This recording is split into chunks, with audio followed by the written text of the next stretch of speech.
நேத்து பாராளுமன்றத்துல தாக்கல் பண்ண மசோதா நாடளவுல என்ன அதிர்வை ஏற்படுத்தியிருக்கு? மகளிருக்கான இட ஒதுக்கீடை விரைவாக்கும் மசோதா 131வது சட்ட திருத்தம் 2026. அதாவது மக்களவையில பெண்களுக்கு 33% இடஒதுக்கீடு வழங்கணும் அப்படிங்கிறது 106வது சட்ட திருத்தம் 2023 கொண்டுட்டு வந்திருப்பாங்க. அதுபடி அடுத்த எலெக்ஷனுக்குள்ளார மக்களவை தொகுதிகளில் 33% பெண்களுக்கு இடஒதுக்கீடு வழங்கணும். 2029 எலெக்ஷன் வருது இல்லைங்களா, அதுக்குள்ள இந்த மசோதாவை இம்ப்ளிமெண்ட் பண்ணணும் அப்படிங்கிறதுக்காக தான். இதை இம்ப்ளிமெண்ட் பண்ணணும்னா தொகுதி மறுசீரமைப்பு செஞ்சுதான் பண்ண முடியும். அந்த டிஎன்பிஎஸ்சி ஓரியன்டான சுவாரஸ்யமான நடப்பு நிகழ்வுகள், ஷார்ட்கட்ஸ் எல்லாம் தெரிஞ்சுக்க பவிஸ் கரண்ட் அஃபேர்ஸை சப்ஸ்கிரைப் பண்ணுங்க. தொகுதி மறுசீரமைப்புங்கிறது வந்து பாத்தீங்கன்னா அண்மை காலத்துல நடந்த மக்கள் தொகை கணக்கெடுப்பு அடிப்படையில தான் பண்ணுவாங்க. இப்போ நம்மளோட மக்கள் தொகை கணக்கெடுப்பு வந்து பாத்தீங்கன்னா 2027 மார்ச் 1 தான் ஸ்டார்ட் பண்ண போறாங்களா. அதுக்கப்புறம் தொகுதி மறுசீரமைப்பு செஞ்சு இடஒதுக்கீடு வழங்குறதுங்கிறது 2030க்கு மேல ஆகலாம்.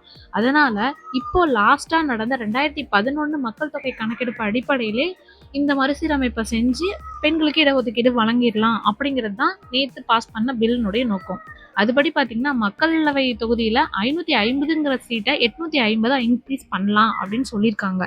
ஓகே, நம்பர்ஸ் தானே இன்க்ரீஸ் ஆகுது, இதுல என்ன பாதிப்பு ஏற்படுது அப்படின்னு நீங்க கேட்டீங்கன்னா, இது மக்கள் தொகை அடிப்படையில தானே செஞ்சிருக்காங்க.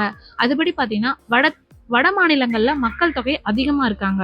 ஃபார் எக்ஸாம்பிள் உத்தரப்பிரதேசம், பீகார் போன்ற மாநிலங்கள்ல தென் மாநிலங்களை விட அதிகமான மக்கள் தொகை இருக்கிறதுனால அவங்களுக்கு சீட் அதிகமா போகிறதுக்கு வாய்ப்பு அதிகம்.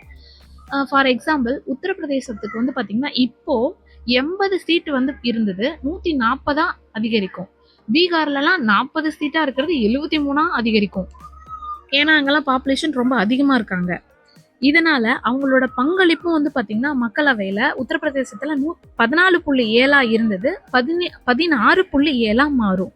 அதுவே பீகார்ல 7.4 இருந்தது 8.6 மாறுறதுக்கான வாய்ப்பு அதிகம். அதுவே பாத்தீங்கன்னா நம்மளோட தென் மாநிலங்கள்ல மக்கள் தொகை எல்லாமே கண்ட்ரோலா வச்சிருக்கோம். நம்ம தமிழ்நாட்டுல பாத்தீங்கன்னா எம்பி சீட்டு 39 இருந்து 51 அதிகரிக்கும். ஆனா நம்மளோட பங்களிப்புன்னு பாத்தீங்கன்னா 7.2 6 குறையும்.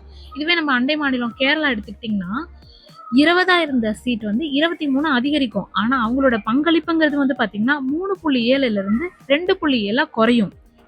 இதனால வட மாநிலங்களுக்கு இருக்க பங்களிப்பை விட தென் மாநிலங்களுக்கு பங்களிப்பு ரொம்ப கம்மியாவே இருக்கு.